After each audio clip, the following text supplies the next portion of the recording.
Hey folks, it's Abby from Abby of Pellinor, and it's time for my best books so far of 2024. This is just the 5-star reads that I've read so far this year. I have had a fantastic year. 17% of my reads have been 5 stars. What? But let's dive straight in. Some of these are physical, a couple of them are not. A couple of them I have only digitally. But let's dive in. Obviously I did a reread of my favourite book, The Gift, the first book in the Books of Pellinor. By Alison Cryan, and I adored this, and I give it 5 stars. As always, is anyone surprised? No. Magic, music-based magic, with bards, and fantasy, and hello, it's perfection. Perfection. Then I read A Tempest of Tea by Hafsa Faisal. This is like vampires in a fantastical version of Victorian Britain, I think. My concept of time is not great. And the found family in this was just beautiful. I'm so excited for the sequel. And this was gifted to me by the lovely Caitlin from Letters from Kinradi. Anyone I mention will be linked in the description below.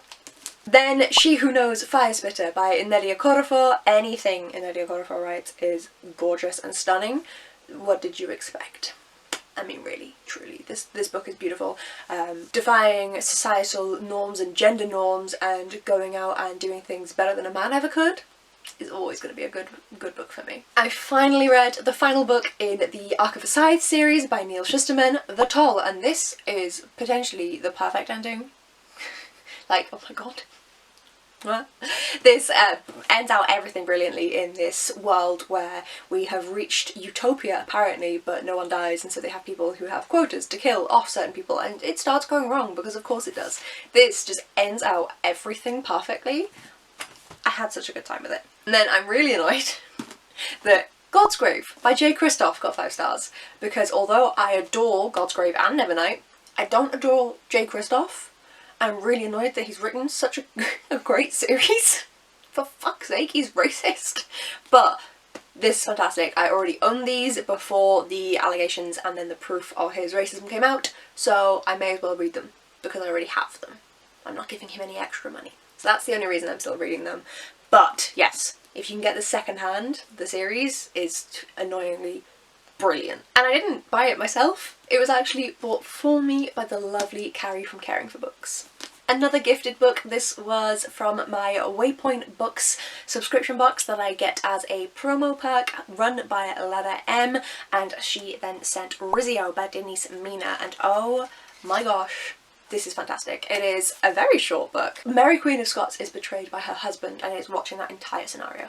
It's fantastic. It's beautifully written. A Mind Full of Murder by Derek Landy. It's a Skullduggery Pleasant book. I don't know what any of you expected. Of course it's 5 stars. Sorrowland by Rivers Solomon. Officially now one of my favourite authors because I've read multiple 5-star books. This is a young black girl, is 15 years old, is pregnant with twins and escapes a cult where she was sexually assaulted to create the twins by the cult leader, and most of the book is her trying not to get recaptured by this cult.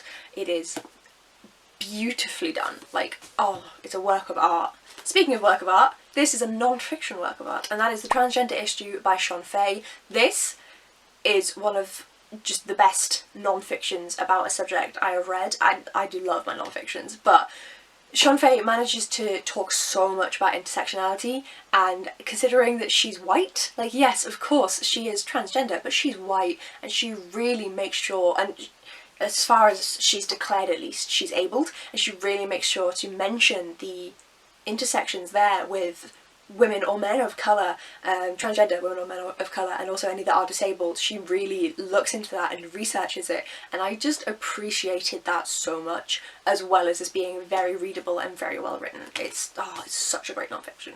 All Quiet on the Western Front by Erich Maria Remarque. I didn't expect to love this. I thought it was just going to be fine, and I really wanted to read it as a classic, and I was like, yeah, you know, I'll give it 3, maybe 4. No, obviously 5 stars. It is so harrowing and so beautifully written, and it's written partially from his own experience, and that makes it even worse and even better.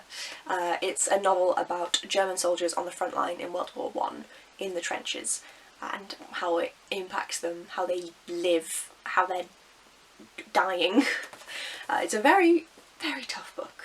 Thank you, Hannah, for gifting me this when you unhauled it. From Olivia Savannah, from Raven's Catastrophe, I have Know My Name by Chanel Miller. This is her account of surviving through the sexual assault done on the Stanford campus and going through the legal process and how absolutely draining in mind and money it is. She had to leave her job. She couldn't do anything other than focus on this trial whilst the perpetrator just carried on as normal. This is another one that's not an easy read, but again it's beautifully written and it's a fantastic narration of her life. Small Gods by Terry Pratchett is my first 5-star out of Discworld. I can't believe it finally happened. I'm so happy about it. This is one of his standalone novels within the world, and it's all about religion and how often it is manipulated and used for people's own personal gains. Don't know if you can hear the rain, but it suddenly started and it's still sunny, as you can see. Then I read The City We Became by N.K. Jemisin. Oh my gosh, this is my first Jemisin book and I don't know that I need everything they ever write. Oh, it was beautiful. This is when cities get big enough, they come alive, and by coming alive they have personifications, literally. Certain people who already existed in the world take on traits of the city. Usually it's one person per city, but we're in New York, and New York is too big for that, so there's one person per borough, but things aren't going well, they haven't come to life quite right, and someone's trying to stop them, and it is all about that. This is the first book in a trilogy. I'm so excited to pick up the next two. The Mime Order by Samantha Shannon. This is the author's preferred text, and of course I have read this before, so this is a reread for me. It was 5 stars the first time, it's even better the second time. The Mime Order was my least favourite when I first read through them, and I don't know if it's me, if it's the book, if it's the... I don't know, okay? But I adore this so much, like, oh. And then my final 5 stars so far of this year is The Missing Thread by Daisy Dunn. This was sent to me by the publisher, thank you so much folks, and this is a non-fiction all about women who have been overlooked in ancient Greece and ancient Rome. This is so good. It covers a very basic but very decent overview of all of ancient Greece and ancient Rome, but actually includes the women in it, whether that is women of power themselves, which was very, very rare in both of these times, but also women of influence, so the husbands, the husbands, I mean, maybe, the wives, the daughters, the mothers of these powerful men, and how they influenced the world around them in the ways that they could. And I am missing a couple here, but these are my 5-star books so far in 2024. So I am pretty happy with that. I was going to say little stack, but if I'm struggling to hold it, then I feel like it doesn't count as little. I have had such a great time with my reading so far this year. Like I said, with the stats, I've read so many 4-star reads, so I'm already doing great just on that route. But then these 5 stars have been mwah, such a great reading year. Please let me know one of your 5-star reads so far this year down in the comments below. Fingers crossed you've had at least one. I would love to hear it. And if you'd like to see any more 5 stars that I may end up reading, then hit the subscribe button, and I'll see you folks in the next video. Bye!